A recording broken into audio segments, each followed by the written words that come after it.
제목이 그러다 보니까 좀 너무 무겁고 거창한 제목이 된 것 같아요. 죄 문제 해결책이라고. 우리 믿음의 선배들은요, 죄의 문제를 굉장히 심각하게 다뤘죠. 그래서 어떻게 하면은 죄 문제를 해결할 수 있을까? 어떻게 하면 하나님 앞에 의로워지고 받아들여질 수 있을까? 우리 유명한 사람들의 그 간증들을 보면은 그들이 씨름하던 것이 바로 그런 것들이었어요. 그렇죠? 다른 것들보다. 그래서 우리 종종 같은 분들에 대해서 이제 얘기를 하는데, 존 버년, 마틴 루터 이런 분들 보면 비슷해요. 또 감리교를 시작한 분이 요한 웨슬리, 감리교가 메서디스트라고 그랬죠. 감리교를 시작한 분이 요한 웨슬리예요. 요한 웨슬리에 대해서 조금 말씀드리려고 합니다. 그는 1703년에 영국의 한 목회자 가정에서 태어났습니다. 세뮤얼 웨슬리하고 수제나 웨슬리. 우리 수제나 웨슬리는 여러분들 많이 들으셨을 거예요. 무엇으로 유명하냐 하면은 애들이 19인 것이 유명하고 자녀 교육을 정말 잘했다는 어머니로서 유명하죠. 참 어떻게 19까지 낳을 수가 있을까? 우리 이 동네에 10명을 낳은 사람은 있어도 19은 참 정말 보기 힘든 것인데 19을 낳습니다. 그 중에 15번째 아들이 19번째 아이가 바로 요한 웨슬리예요. 15번째. 그 다음에 18번째가 누군지 아시죠? 찰스 웨슬리예요.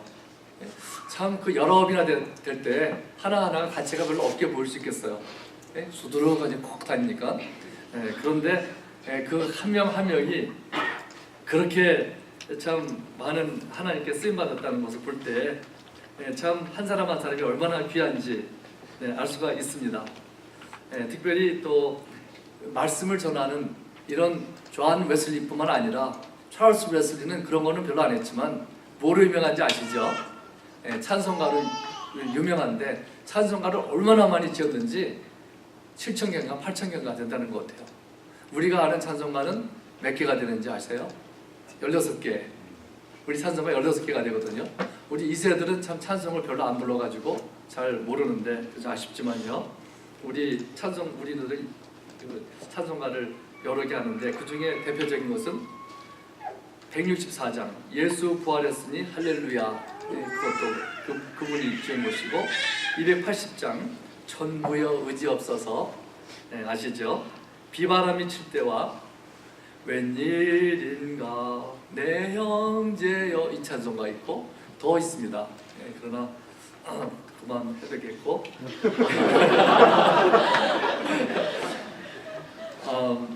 요한 웨슬리하고 이 찰스 웨슬리가 아주 형제인데 참 잘못된 쪽으로 갈 때도 같이 가고 또 돌이킬 때도 같이 돌이키고 참 그런 걸 볼 수가 있어요. 형제가 얼마나 귀한지 모릅니다.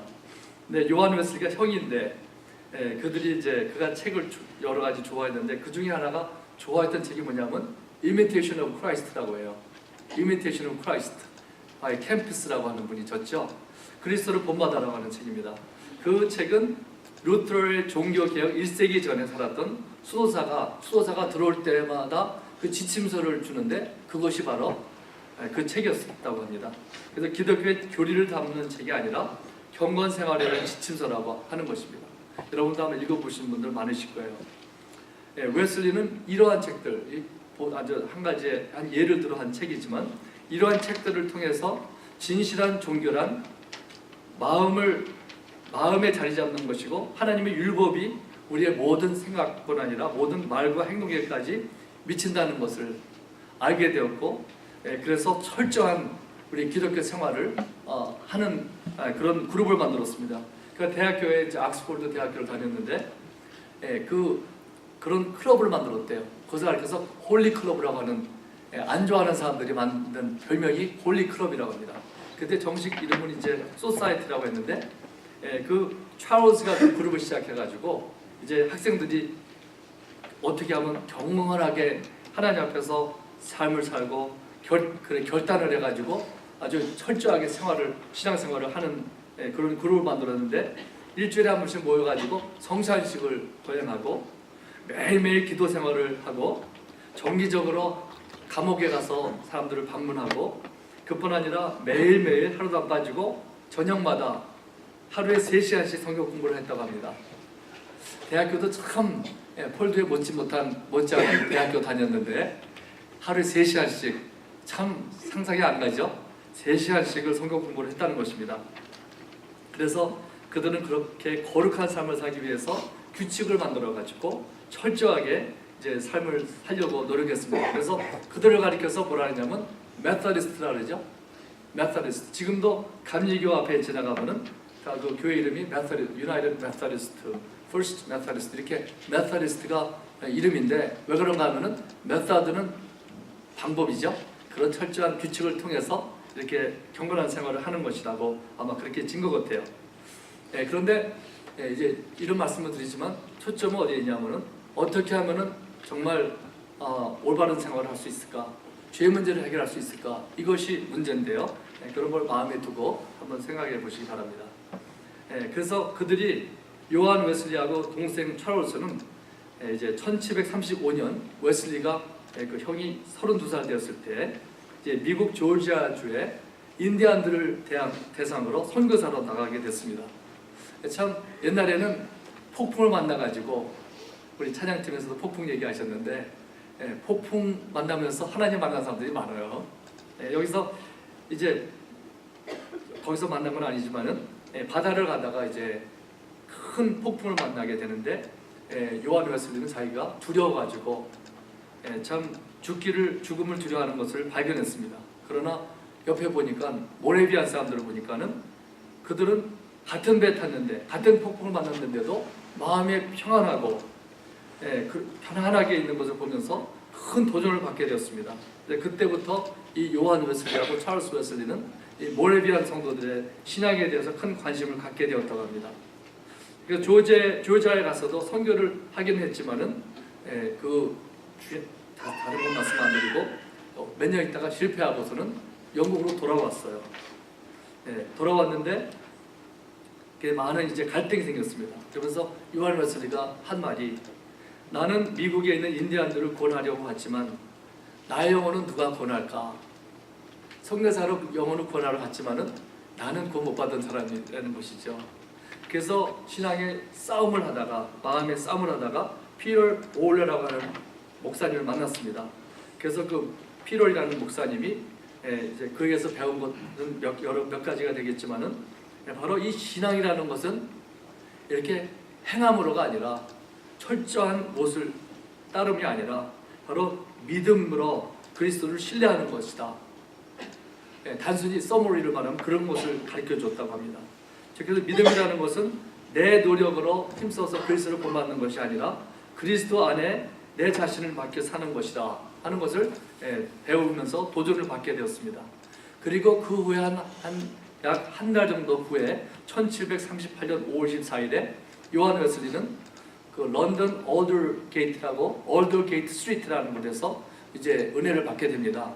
근데 그 올더게이트라는 곳에 모임에 갔는데 거기 있던 한 사람이 마틴 루터의 로마서 주석을 서론을 읽고 있었대요.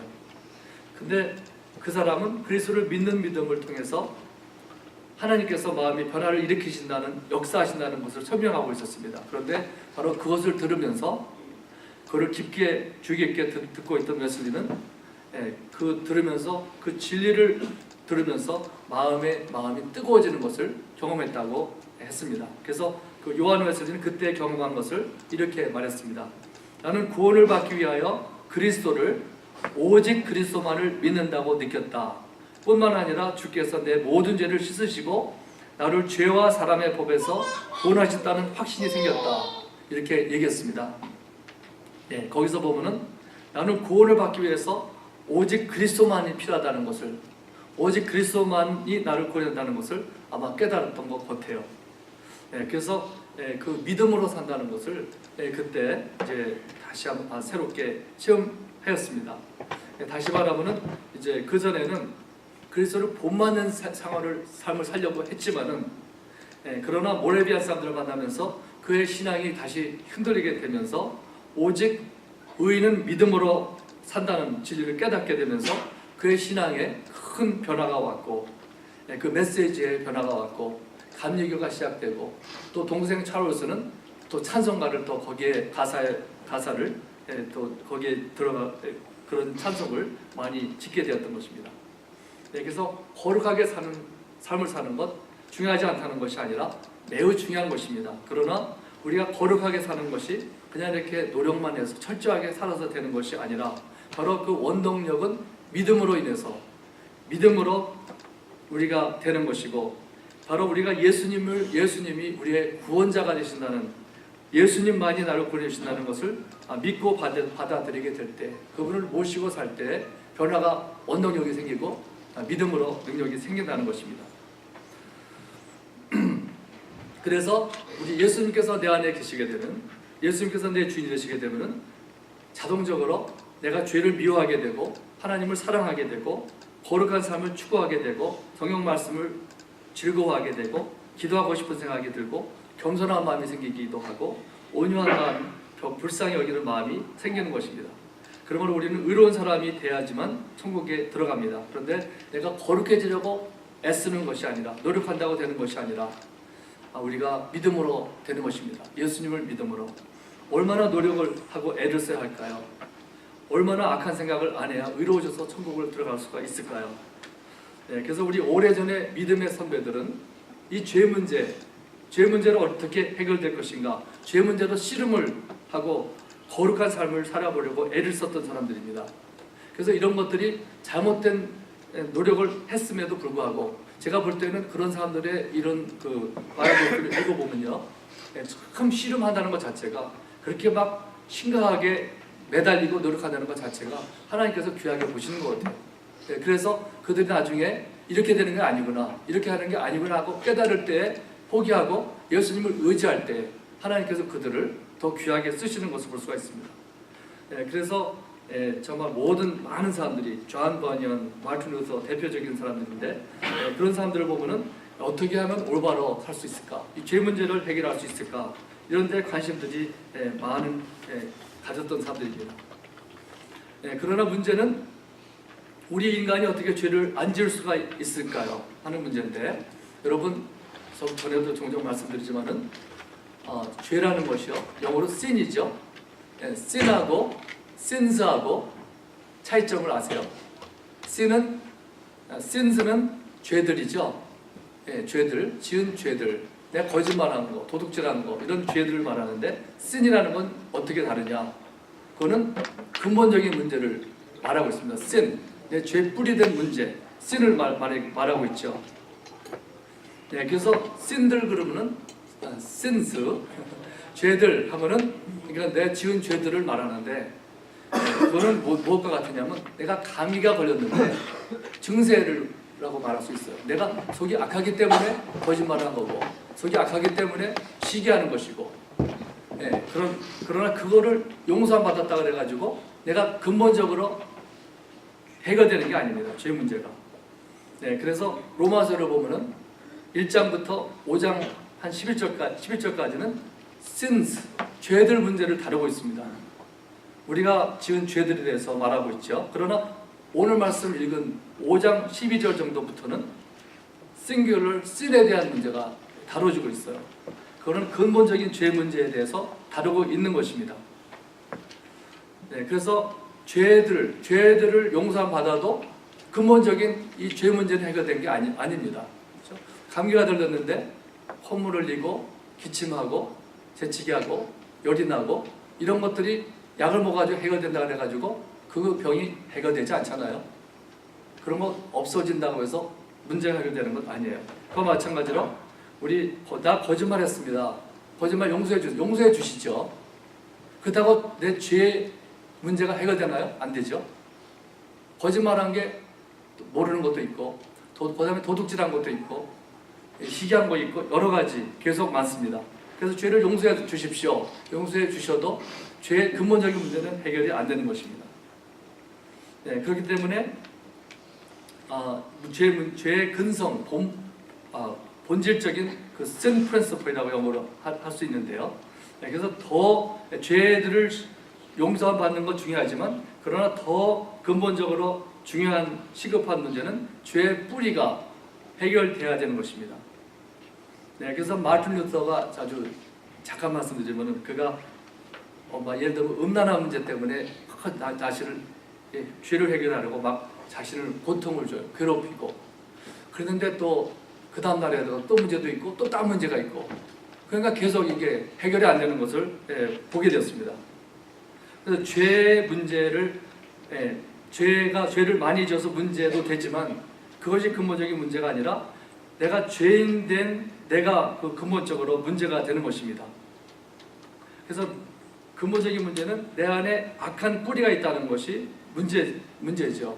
그러니까 죄의 뿌리가 뽑혀져야 되는데 그게 해결되지 않으면은 겉에 있는 거 해결돼도 또 나타나는 것입니다.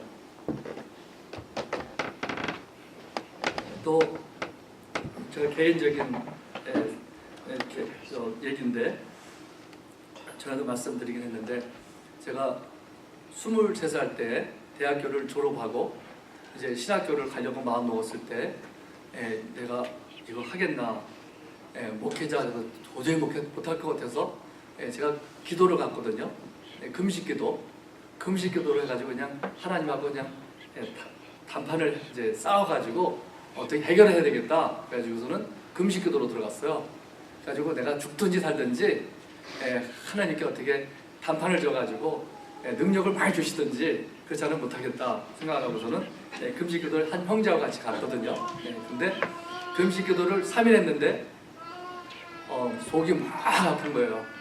속이 막 뒤집어져가지고 내가 속이 벼서 그렇구나.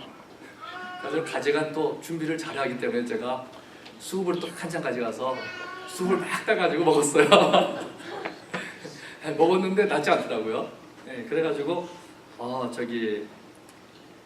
한 반나절 지나니까 좀 나요. 하루 밤 지나고 나니까. 그래서 그때부터 이제 제가 나 이제 금식은 나가 안 맞는구나. 좋은 핑계가 생겼어요. 그래서 남들 금식할 때 나는 금식 안 해. 이제 그랬는데 진짜 많이 안 했어요. 종종 하지만 근데 이제 그때부터 이게 속이 쓰린 게 생겼어요. 제가. 남들은 금식기도 하면 병이 난다 그러는데 병이 생겼어요. 제가. 네, 그래가지고 이제 속이 쓰린 거예요. 그래가지고 그때는 처음에는 한 3-4개월에 한 번씩 아픈 게 오더니 특별히 이제 매운 거 먹을 때 김치 먹으면 이제 막 아픈 거예요. 그래가지고 점점 시간이 가면서 그게 더 자주 생겨요. 한 3-4개월이 오던 것이 한 2달에 한 번, 한 달에 한 번. 한 지금부터 10년 전에는 얼마나 좀 심각한지 김치를 얼마큼 먹냐면 한 잎살 갖다가 이렇게 해가지고 젓가락으로 3수로 나눠가지고 하나씩 먹어요. 한 끼 먹을 때 잎사귀 하나 먹으면 돼요.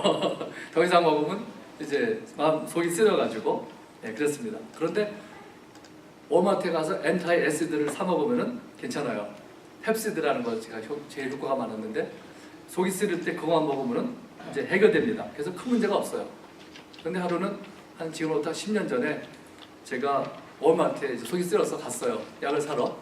밤에 자다가 잠을 잘 수가 없어가지고 갔더니 근데 우리 의사 조카가 캘리포니아에 사는데 거의 시간이 3시간 차이 나서 제가 늦게 갔는데 전화가 왔어요. 그래서 뭐 하냐 그래서 나 지금 약 사러 갔다 했더니 그거 검사를 했는데 왜 안 하냐고. 그래서 할 거라고. 근데 할 거라고 한 서너 달 가니까 뭐라 하냐면 자기가 의사로서 명령하는데 영어로 오를 한다고 하면서 가래요.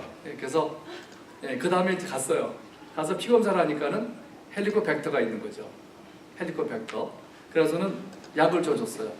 그래서 한 2주 동안 엔타이바이오틱스인가 그걸 먹었더니 하루에 2번 먹고 일주일 동안 2주 동안 먹었더니 깨끗하게 났어요. 그 다음부터는 김치 아무리 먹어도 괜찮아요. 그래서 한 1년 있다가 조금 아프대. 그 다음에 이제 안 아픈 지가 제가 오래됐어요. 그래서 그 참 헬리코백터가 발견된 것이 1993년도에 그 호주의 베리 마셜하고 라빈 오른 제가 그게 덕을 많이 봐서 그 이름들을 기억하고 있습니다만 그래서 노벨상을 탔죠. 그래서 그분들이 하여튼 그래서 우리 한국 사람들이 60몇 프로가 65%인가 69%인가가 헬리코백터가 있대요. 굉장히 흔한 거예요. 그죠? 네, 근데 제 말씀은 이제 이게 그 전에는 약을 먹어도 그냥 증세만 이렇게 뉴트럴라이즈 하는 거로 됐지만 근본적인 뿌리는 해결하지 못했던 거잖아요. 그렇죠? 예, 그러나 그 근본적인 그 백타를 없애니까는 약도 안 먹어도 되고 예, 문제가 없는 것입니다. 예, 그와 마찬가지로 우리 죄도 마찬가지예요. 우리가 죄를 어떤 걸 지으면은 이거 증세지 근본적인 그게 문제를 해결하는 것은 아닙니다. 그래서 우리가 무엇을 안 하겠다고 해놓고 얼마 있으면 또 죄를 짓습니다.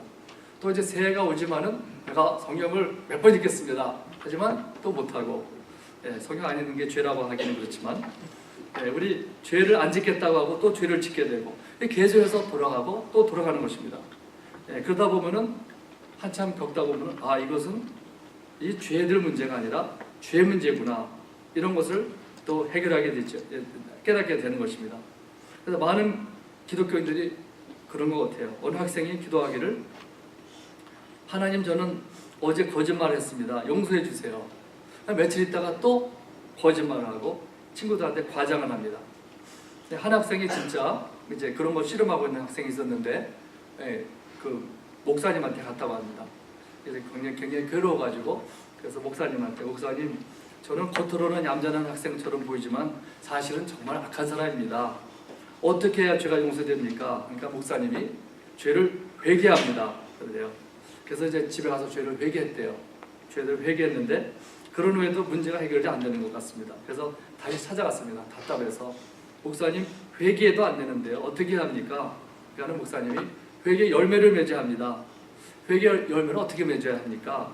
그러니까 도둑질한 것, 그 도둑질한 사람한테 다 가서 갚아주고, 다 찾아가서 손해배상해달라고.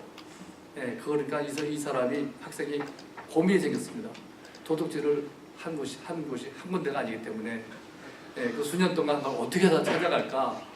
생각해보면 거짓말한 거는 또 아닌가 그럼 거짓말한 걸 어떻게 일일이 다 찾아가서 어떻게 손해배상을 물어야 되는 것인가 막막했습니다. 그래서 그 사람이 그때는 에라 모르겠다. 안 될 거 나는 그냥 포기하고 살아야 되겠다 하고서는 막 살았다고 합니다. 우리는 죄를 지은 것만 문제가 아니라 더 근본적인 문제가 있습니다. 그것은 내가 죄를 지은 것도 문제지만 근본적으로 근본적으로 죄인이라는 것이 문제입니다. 그래서 다윗도 보면요, 간음죄를 짓고 시편 51편에 보면은 회개하는 모습이 나오는데 내 죄를 이 더러운 죄를 그런데 밑에 내려가면 뭐라고 말하냐면 내가 죄악 중에서 출생하였으며 그래요. 그거를 보면 어떤 것으로 가냐면은 나는 정말 죄 중에 태어난 근본적으로 원래 죄인입니다. 이렇게 그 회개하는 것이 깊어지는 것을 볼 수가 있어요. 그래서 우리가 이제 아이덴티티 문제, 정체적인 내 신분 문제예요. 내가 죄인이냐 죄인이 아니냐 이것이 문제이지 죄인이면 죄를 짓게 되어 있는 것이지 죄를 지은 것이 문제가 되는 것보다는 죄인이기 때문에 죄를 짓는 거예요. 죄 문제를 해결해도 죄 속에가 죄가 있기 때문에 언젠가 또 죄를 짓게 돼 있고 그렇다고 죄 문제 해결한다고 죄를 전혀 안 짓는 건 아니지만 근본적으로 변화를 받아야 되는 것입니다. 그것을 이제 오늘 말씀 보면은 조금 나와 있습니다. 오늘 본문 말씀 18절 보면은 뭐라고 썼냐면 그런즉 한 범죄로 많은 사람이 정죄에 이른 것 같이 그래서 한 범죄로 많은 사람이 정죄에 이른 것 같이 한 사람이 한 범죄는 누구의 범죄를 말할까요? 아담이죠. 아담의 범죄. 그래서 나는 근본적으로 죄인이 됐는데 왜 그렇게 됐느냐 하면은 아담 때문에요. 아담 때문이기도 하지만 내가 아담의 자식이기 때문에 우리 아담의 자녀가 아닌 사람이 자손 아닌 사람이 어디 있습니까? 다 아담의 자손이죠. 그렇기 때문에 죄인인 동안은 아무리 죄를 안 지려고 노력해도 한계가 있다는 것입니다. 그렇기 때문에 죄를 짓지 않을 수 있는 마음이 내 속에 들어와야 되는 것입니다. 그래서 많은 사람들이 죄를 짓지 않으려고 노력을 해보지만 너무나 한계가 있고 또 돌아가고 또 돌아가는 것입니다. 그래서 쉽게 생각하면 노력하면 죄를 짓지 않을 수 있겠지. 어떤 사람들 수영회 가가지고 죄를 다 이렇게 써가지고 종이에다가 불로 태워요. 그러면 또 죄가 없어질 거로 생각하지만 성경에 그런 말씀은 없는 것 같아요. 그래서 또 돌아오면 그게 해결이 안 됩니다. 전에 말씀드렸지만은 어떤 미국 여자분이 신앙생활을 철저히 열심히 하는데 너무 힘들고 지쳤어요. 근데 누가 그에게 하는 말이 하나님 기뻐하라고 했더니 기뻐하라고 했습니다. 그러니까는 또 그거 기뻐까지 해야 됩니까?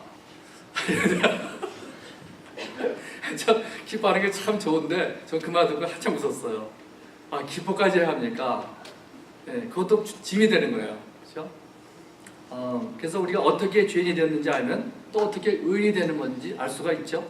죄를 잠깐만 앉으려고 하는 것이 의인이 되는 방법이 아니라는 것이죠. 그런데 이제 한 사람이 순종하지 아니함으로 많은 사람이 죄인 된 것 같이 바로 아담의 죄로 인해서 우리는 모두가 다 죄인으로 태어난 것입니다. 그러므로 우리가 죄를 지어서 죄인이 된 것이 아니라 그의 자손으로 태어났기 때문에 우리의 초이스는 아니죠. 그렇기 때문에 우리가 죄를 짓는 사람이 되었던 것입니다.